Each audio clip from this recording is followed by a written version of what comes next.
እግዚአብሔር ባዶ ሲያረጋችሁ አታማሩ ክርስቲያኖች፣ አናማር። ለሆነ ትልቅ ዓላማ እያዘጋጀ ነው። ተመልከቱ።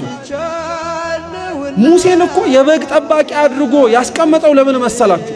በኋላ ላይ እስራኤላውያንን የሚመራ መሪ ስለሆነ በበጉ ያለማመደው እኮ ነው። በግ እኮ ስንት አይነት አመል አለው። አንዱ ልጋጥ ይላል፣ አንዱ ልኮብልል ይላል፣ አንዱ ይጋጫል። ይሄንን ሁሉ የበግ አመል ሙሴን 50 ዓመት እንዲለማመድ አደረገው እግዚአብሔር። በ30 ዓመቱ ነው ከግብጽ የወጣው። 50 ዓመት ሙሉ በግ ጠባቂ አደረገው። 50 ዓመት ሙሉ ይሄንን በግ ያስጠበቀው ግን ተዋርዶ እንዲቀር ስለፈለገ አይደለም። እንደ በግ የመሰላቸውን ህዝቡን መጠበቅ የሚችልበትን ጥበብ በበጎቹ ሊያስተምረው ስለፈለገ ነው። ታዲያ ዝቅ ማለት ሁሌ ውርደት ይመስላችኋል? ባዶ ሆኖ መገኘት ሁሌ ማጣት ይመስላችኋል? ክርስቲያኖች በፍጹም አይደለም።